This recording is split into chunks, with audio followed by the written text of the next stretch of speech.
to you a little while about a mistake I made one time, inviting you to pastor school.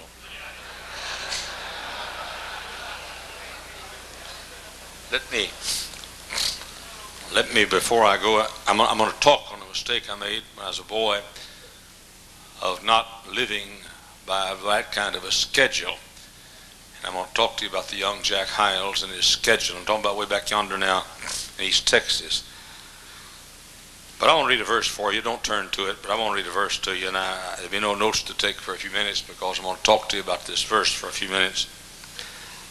As the Lord commanded Moses, his servant, so did Moses command Joshua, and so did Joshua. I get this line. He left nothing undone of all that the Lord commanded Moses. He left nothing undone of all that the Lord commanded Moses. Didn't say he didn't leave anything undone. He said left nothing undone that God commanded. In other words, everything God commanded, Joshua did. It says he left nothing undone of all that the Lord had commanded. Life is too short. Now hear me carefully. Life is too short to do everything. Nobody in this room can do all he's supposed to do. That means that since none of us can do all he's supposed to do, that means there's some things in life we have to leave undone. Show me what you leave undone, and I will tell you what kind of Christian you are. Everybody has to leave something undone. Don't show me what you've done, show me what you've left undone. Most of us leave the important things undone. Because the big things never clamor for your time. Big things and big people don't. Lee Robertson's never said to me, "You never spend any time with me. I called you and couldn't get through." No, big people don't clamor for your time. And the important things in life don't clamor for your time. The little things, the pesky things that clamor and beg and plead and fight for your time. Consequently, the most important things in life must be done on purpose. You'll do the least important things, they will command you to do so. But if you do the big things, you'll do those big things on purpose. Somebody took a poll of preachers, listed what they thought were the six duties of the pastorate. And they said, question one, what of these six is most important? And the most important the preachers voted for was prayer. The last thing they voted for in importance was administration. Second question was, what do you spend the most time on? List how many hours you spend a week on these six things. Number one was administration. Number six, or last, was prayer. And that's your problem. Hey, in case you would like to know it, there is a God in heaven. And in case you would like to know it, he hears prayers. And in case you would like to know it, he answers prayers.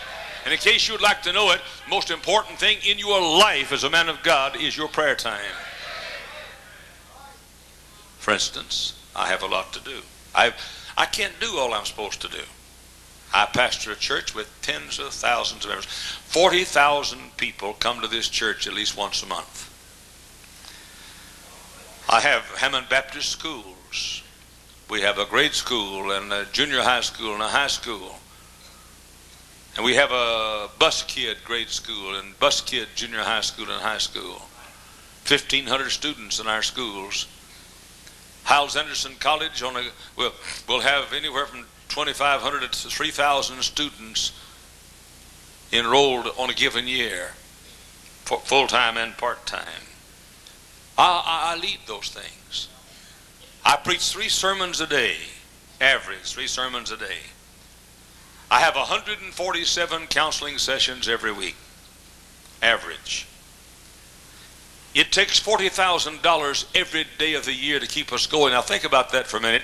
40,000 times 7 is $280,000 a week. That's almost a third of $1 million that must come every week to keep this ministry going. I have to raise it. I travel 200,000 miles a year on jet planes preaching in churches and conventions across the country. I receive hundreds of pieces of mail a week. Pastors who need help call me. I'm sure I pastor 2,000 pastors. I've written 42 or 43 books. I'm busy. Now, I cannot do everything that I am supposed to do. That means I must choose what to do. Average preacher in this room spends most of your time doing things not even mentioned in this Bible. Bible doesn't say anything about conducting funerals. Now I do it. Not many. My associate pastor conducts most of them. Bible says nothing about conducting weddings. Bible says nothing about pastoral visits to your people. And yet the average preacher here spends most of your time doing what the Bible says nothing about, like playing golf. But anyway, now, if you came to my office today, if you sat down at my desk, if you could find the desk during this week, you sat down at my desk, I could ask you to turn around and look right behind my desk, and you'll find a big box of letters that high. What's in there? Unanswered mail. Don't you answer your mail? No, all of it. Why? Because it's not listed that high on my priorities. Don't misunderstand me. I send out letters every day. But I'm talking about there are literally hundreds of letters I've never answered. Why? Because I am going to get my prayer time in. And I am going to get my Bible study time in. And I'm going to get my soul winning time in. And I'm going to get my preaching time in. I'm trying to tell you, men, the great secret to success in any area is what you leave undone. Joshua left nothing undone of all the Lord commanded. There may have been a few suggestions he left undone. There may have been a few preferences left undone. But Joshua said, if all the things I leave undone, I'm not going to leave undone what God commanded me to do. Joshua couldn't do it all. He had to leave something undone. He looked at all he had to do, checked to see if there were commandments, did everything commanded, left no commandments undone, then did all he could do of the rest and left the rest undone. Many a successful person has been a failure in life because of what he left undone. Many a good soul-winning wife has been a failure in life because she left the main thing in life of being a good wife undone. Many a successful pastor has been a failure in life because he left the wrong things undone. Many a successful husband has been a failure in life because he left the wrong things undone. Many a wonderful mother, a soul-winning young person, a popular woman speaker, a good Bible teacher has been a failure in life because they've done the things that are not commanded and left those things undone. For example, now listen carefully to me. I'm going to teach you something you never heard before in your life. Take Proverbs 31. You ladies, you love to talk about the Proverbs 31 woman. Did you know there's not a single commandment in Proverbs 31? I'm talking about Joshua left nothing undone of all that God commanded. In Proverbs 31, there are no commandments. It talks about a virtuous woman, but doesn't tell a woman what to do. But in Ephesians 5:22, it says it commands a woman to submit herself to her own husband.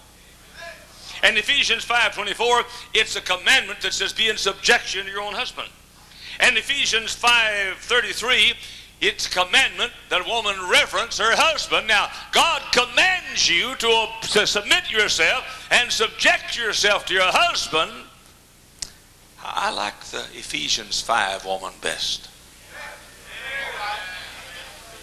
For Proverbs 31 just simply tells about a good virtuous woman. Ephesians 5 says, do this. Joshua said, I can't do everything I'm supposed to do, so I'm going to put the commandments on top. And ladies, you go back home and be a decent wife and put the commandments on the top of your list. Don't teach in my Bible school if you're not a submissive wife. I don't care if you're the best soul winner in your church. I don't care if you travel 565 million miles a year speaking at women's conventions. I wouldn't give a dime for you unless you obey the commandments. Yeah, ladies, like calling your husbands yesterday is not as much fun as you thought it was, is it?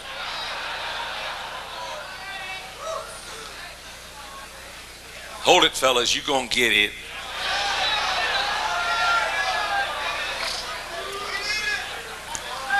Did you know there's nothing in the Bible about fathers taking their children on a vacation? Now, I'm not against it, but nothing in the Bible about it. Did you know there's nothing in the Bible that teaches that a father's supposed to take his son fishing? Did you know there's nothing in the Bible that teaches a father's supposed to take his son to a ball game? And yet these ignorant, stupid, modern psychiatrists and psychologists say, you didn't turn out good because your dad didn't take you to watch the Cubs. That's what ruined you. You take a guy to watch the Cubs, that's punishment. Now you listen, dads, you hear me well. You sit up straight and you listen to me. God never commanded you to do what the average man thinks is being a good father. I'm not against taking your kid to a ball game. I took Dave to ball games. I took Dave fishing. I took Dave soul winning. Dave and I played ball in the yard, and we played in the park together, baseball, football, basketball. And I'm for that, but God never commanded it. But God did command you to rear your children in the nurture and admonition of the Lord. Now you listen to me. It's time that you decided you're going to do what God commanded first. Now, if you can do what God commanded and take your boy to the ball game, that's fine. But if you got to choose between the ball game, don't take pictures right now. I'll be out in the alley with my shirt off. After a while, you can take pictures then.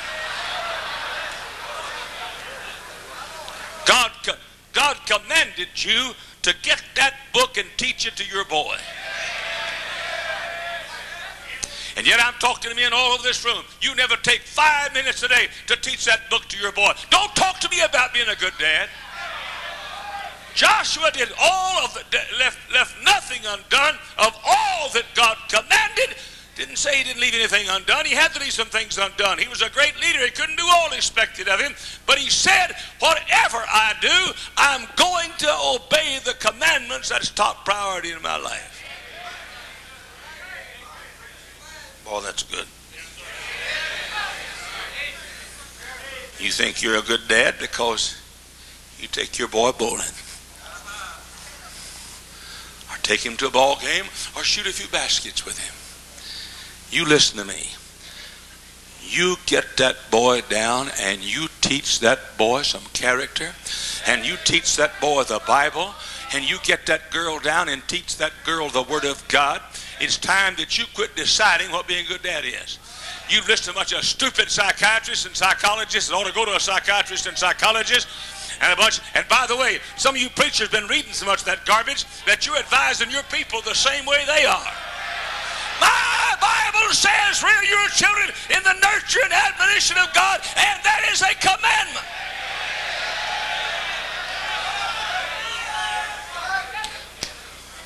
But you know, if you have to neglect one, put the ball down, get the Bible out. Now, I'd like for you to get the Bible and the ball. If you can't do both of them, put the ball down, get the Bible out, and do not leave undone what God commanded you to do. Did you know, I'm going to shock you here, there's nothing in the Bible about school.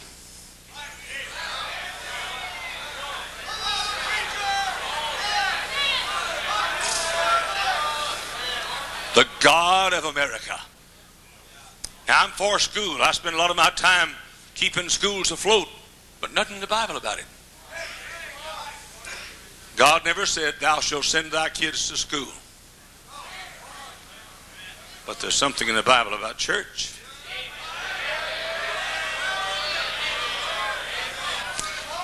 I tell our Hyles-Anderson College professors, you go to school on Monday morning and you don't go to church on Sunday morning, you're not fit to teach in Hyles-Anderson College. Folks, life is a matter of priorities. I see signs, bumper stickers. My child made the honor roll, Evolution High School. I like that one that says, my child punched out your honor roll kid.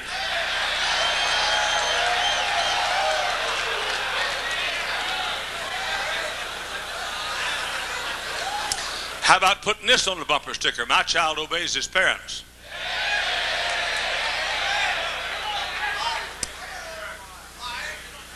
How about putting this on a bumper sticker? My child honors his parents, because the Bible doesn't command your child to make the honor roll, but it commands your child to honor his mom and dad.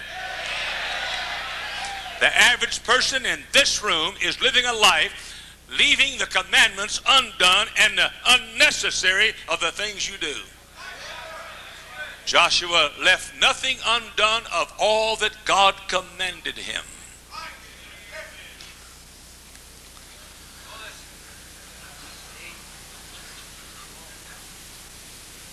Illustration. There's nothing in the Bible about macho husbands.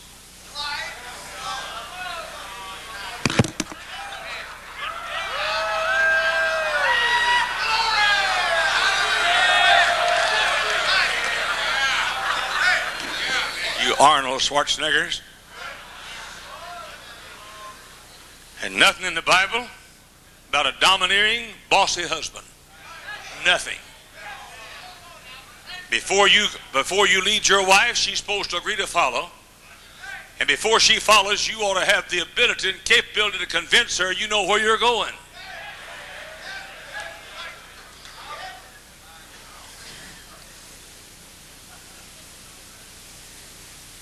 You know, there's nothing in the Bible about husbands being domineering and exciting.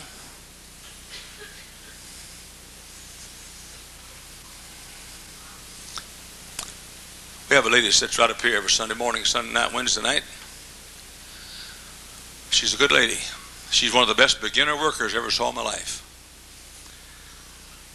Has a good husband. Been members of this church for over 30 years. They got older and retired. Her husband's home all the time. He wanted her to be home with him. He asked her if she would resign her beginner department and not be beginner department superintendent any longer. I'm going to surprise you right now. And she said, I'd like to keep my department, but I'll obey what you say. Her husband, now whether he asked her the right thing or not, I don't know. That's not the issue. The issue is he asked her if she'd resign her beginner department and sit with him in church because they're now retired. She did. And I think she did the right thing. She obeyed the commandment to submit yourself to your husband. Now, if her husband told her to go get drunk, the Lord has some commandments about that, but the Lord never says, thou shalt be superintendent of the beginner department.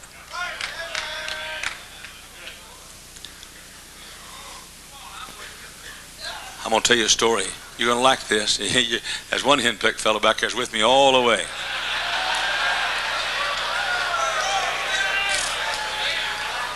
Dr. Tom Malone pastored the same church over 40 years. At my pleading and begging him not to do so, he resigned the church and retired. Church went down and down and down and down and down until it got to less than 200 people. One time they ran 3,000. Dr. Tom Malone is now 79 years of age. After about 10 years of being away from the church has called him back. And Dr. Malone is like a little boy with a toy. He is having the time of his life. Well, the church is so far down, Dr. Malone decided he wouldn't take any more speaking engagements for about a year or so he could spend his time out soul winning and get the job done. My secretary called Dr. Malone my orders, and she said, Dr. Malone, Brother Hyles wants you to speak at pastor school. Now, wait a minute. This is the biggest gathering of independent Baptists in the world. Dr. Malone said, I can't. She said, why? He said, I just can't do it. I found out later why. Because Dr. Malone had decided he was going to spend his time soul winning and not taking any more engagements. And Dr. Malone, who's preached here many times, declined the invitation so he could go soul winning and talk to one person about the Savior. And I think he made a good choice. Years ago, when Dr. G.B. Vick was pastor in Detroit, he was one of my heroes. At that time, he had the largest church in America. This has been many years ago, probably 35 years ago, maybe 30 years ago. Dr. Vic had the largest church in the world. He came by, he was going through town one day, stopped to see me, just dropped in. I didn't know he was coming. I had a date that afternoon with Becky, our daughter, who was probably 10. Had a scheduled date with Becky. Dr. Malone came in my office just before I left to go be with Becky. He said, Dr. Hyles, I need an hour of your time. I said, Doc, I can't give it to you. He said, what do you mean? I said, I mean, I've got an appointment. He said, what is so important that you couldn't see me for an hour? I said, I don't will tell you what it is, but it's that important. And I can't see you. I was a kid preacher. I was in my 30s, and I turned down the famous Dr. G.B. Vick, pastor of the largest church in the world, to go out and have a date with Becky. God didn't command me to be a good friend to Vic. He commanded me to be a good father to Becky. Dr. Vic got upset and left. Several weeks later, I got a letter from Dr. Vic. Said, Dear Dr. Hyles, I found out what was so important, that you couldn't see me. And I was angered by it. G.B. Vic. P.S. You made the right choice.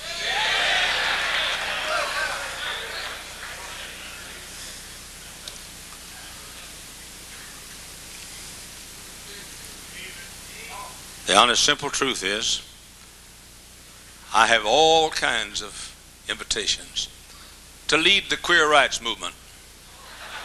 Oh, not the movement, but the anti-queer rights movement.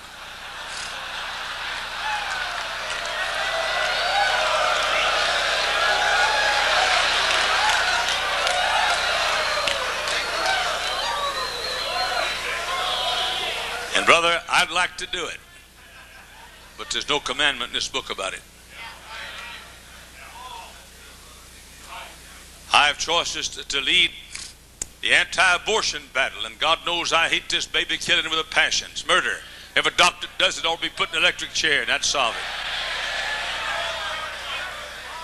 But I turn it down because I have no commandment. James Robinson, several years ago, was in trouble, called me on the phone. Back before he was what he is, before he changed to what he was, from what he was to what he is, and what he used to be to what he was. He said, Dr. Hyles, I want you to come and speak. 10,000 people, Dallas Convention Center, a big rally I'm having. I'll put it on nationwide television. I said, I can't do it. He said, now look, you don't preach to 10,000 people every day. I said, no, but every Sunday I do. And he said, I need you. I said, I can't go. You say, why didn't you take it? Because there's no commandment in the Bible about it.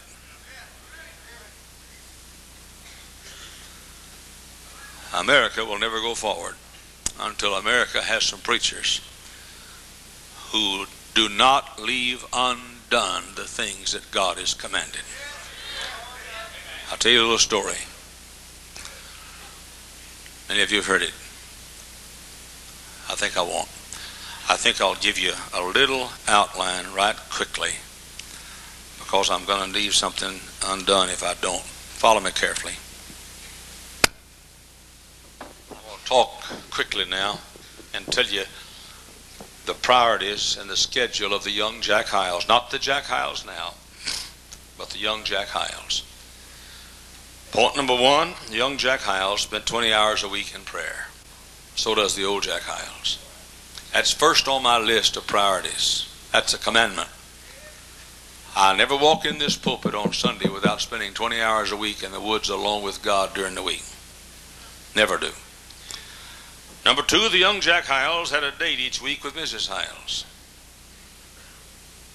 She says, is that a commandment? No, but it sure was fun. And is. Number three, the young Jack Hyles had a 1-hour date each week with each daughter. A 1-hour date each week with each daughter.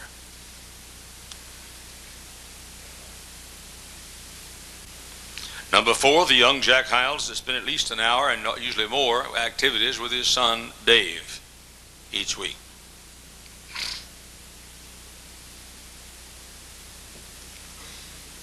Number five, young Jack Hyles gave every Saturday morning to his young people. Every Saturday morning, the young Jack Hyles gave to his young people. Some of that, as I told you before, was I'd organize a little junior boy softball league, and I'd be the head of it, the umpire, and I'd organize the league. I'd rush to my office and leave my office door open 3 hours every Saturday morning so my high school folks could walk in and be with me. As I said the other day, to this day, every Saturday morning I got a bunch of high school girls come in, a bunch of high school boys come in, and we just have a time together, a lot of fun. I'm still a little high schooler. When I became a teenager, I didn't trade my childhood in. I added adolescence to my childhood. When I became an adult, I didn't trade my adolescence in for it. I added my adulthood to my adolescence. That's why I can conduct Vacation Bible School and enjoy it, and kids have a great time. That's why I can preach at youth conference and enjoy it, and the kids have a great time. That's why I can get you old deadheads, and I can enjoy it while you have a miserable time. Number 6, every Saturday afternoon, young Jack Hyles went home, took the car at noon, tossed the keys to Mrs. Hyles and said, "Get out of here, I'll babysit for 5 hours." Every Saturday afternoon, from noon to 5, I took care of the kids, let Miss Hyles get out and have some time alone. Young Jack Hyles, number 7, Monday through Friday. This is before I was known. Monday through Friday, 6 o'clock to noon, prayer time and Bible time every day. Monday, Tuesday, Wednesday, Thursday, Friday, 6 o'clock in the morning till noon, prayer time and Bible time. In little country churches, I'd leave the house at 6 o'clock. I'd get up about 5:30, leave the house at 6 o'clock. And I didn't require Mrs. Hyles to get up. I'd come back at 7, have breakfast with her. Number 8, young Jack Hyles, Monday through Friday, went home for lunch. Had lunch with Mrs. Hyles. I'm not one of these fellas, I never have been, who grabs a cinnamon roll on the way out and eats it in the car going to work. We've always sat down at the table. We've always sat down at the table. The meal time has always been a time of more than just eating. Monday through Friday, I'd go home for lunch. I'd go home for breakfast at 7 o'clock. Number 10, I went soul winning every Monday, Tuesday, Thursday, and Friday from 1 to 5 in the afternoon. I went soul winning Monday, Tuesday, Thursday, Friday from 1 to 5. It's back in the days when women obeyed obeyed the command that said, "Stay home and take care of your kids." Now I want to tell you something, fellas. Look at me. Don't you tell me you have a hard field till you spent 20 hours a week out soul winning in your field. Don't you talk to me about it. I don't want to hear you. I promise you, if you're sincere and clean and honest, and will work, I promise you, you can build a church anywhere in this world if you'll spend 20 hours on your face with God and 20 hours on your feet going soul winning. I promise you, you build a church anywhere in this world. Number 12, young Jack Hyles went soul winning Tuesday night 7 to 10 and Thursday night from 7 to 10.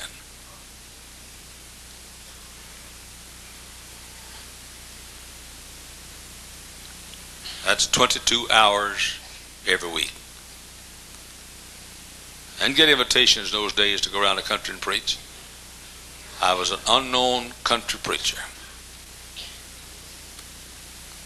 Number 13 and last, I was home Monday and Friday and Saturday nights. See, we were married over 5 years before we had our first child.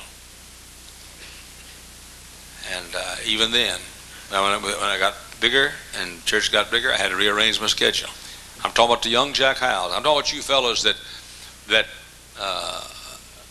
trying to copy the Jack Hyles of 1995. You'd be very wise to copy the Jack Hyles of 1955.